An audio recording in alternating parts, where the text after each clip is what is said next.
Eclipse to score this many times. They've certainly earned the lead they have. But however, it may be contested soon as Gravity's moving in for an attempt to score. It's being interfered with, however, so a loose disc is going to be set flying. Powell gonna go for the clear, trying to buy time. 30 seconds left to go here, Blue. And Gravity need control this disc. Don't tell me Eclipse is gonna score another goal. They have a man Lemming with just the disc and a free area in front of him to go for. He has an easy open shot. He's gonna go for the 2 point to buy as much time. He's gonna hold on to this one. He's digging it. He's digging it. He wants to know. He's digging it. The year is 2017. Ready at Dawn. A game studio founded in 2003 in Irvine, California, created a zero-gravity story-driven game called Lone Echo. In it, you played the role of Echo 1, a service robot nicknamed Jack aboard the Kronos 2 mining station orbiting Saturn. But when a mysterious spatial anomaly knocks out some of the station's vital systems, Jack and the crew member Olivia work together to repair the damage by solving puzzles and exploring the ship.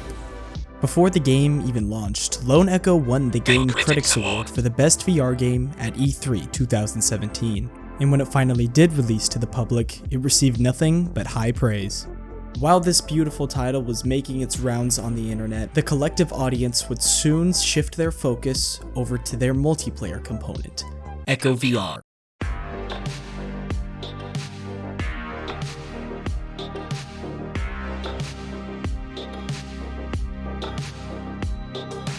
A team-based sports game based around their locomotion mechanics in the single-player mode, where players compete in an arena to grab a flying disc and throw it into the opposition's goal. But not without a little bit of chaos, because unlike other sports, Echo VR was made to be a contact sport, having both stunning and blocking mechanics through punching motions. And thanks to a partnership with Intel, Echo Arena was offered as a free add-on to anyone who redeemed it within the first 3 months of Lone Echo's launch. And even back then, many people could see its potential. And due to that fact, the VR player base flocked, and in the coming years, Ready at Dawn noticed, and started to shift their focus over to Echo Arena. In 2020, when all the lockdowns started and everyone was forced into their homes, Echo VR gave the VR community an Oculus Quest port, meaning that people could now experience zero gravity in complete wireless VR.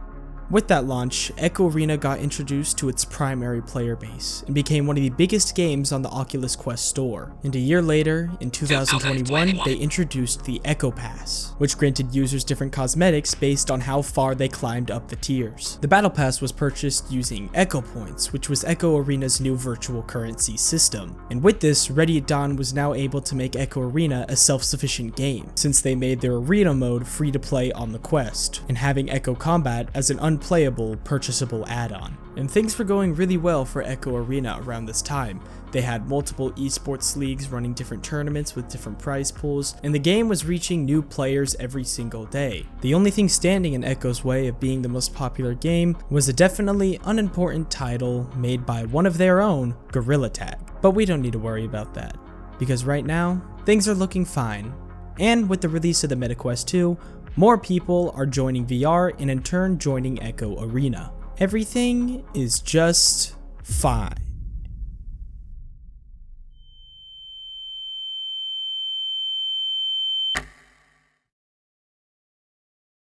One of the biggest controversies plaguing the Oculus community, Echo Arena was announced by Ready at Dawn that it would be shutting down on August 1st of 2023 at 10:30 a.m. Pacific Standard Time. And the community was in shambles. Some were sad because their favorite game was shut down, others angry that something like this would happen. But most of all, everyone was confused. I mean, sure, Rad had reportedly been heavily affected by the job cuts of their parent company, Meta, but even then, there should at least be enough to keep the game running, right?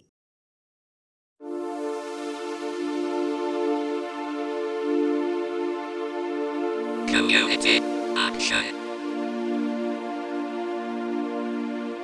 Things were not adding up, and the community was not satisfied with the answers that they were given, and so they took to the internet. Petitions were made, figures like Moist Critical reached out to talk about it. Heck, they even bought a plane to fly over Meta's headquarters with the message, "Zuck, please don't kill VR esports." And from the looks of things, Echo VR had a good chance of being saved. maybe the community could finally just strong-arm Meta into keeping the servers up, or at least making them open source. But Meta never faltered. No. They kept stead forward with their decision, and the shutdown date crept closer and closer. But on the positive notes, the community was stronger than ever.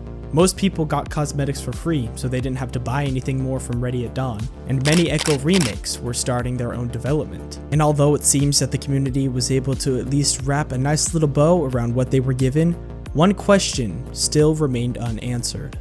Why did it have to shut down in the first place?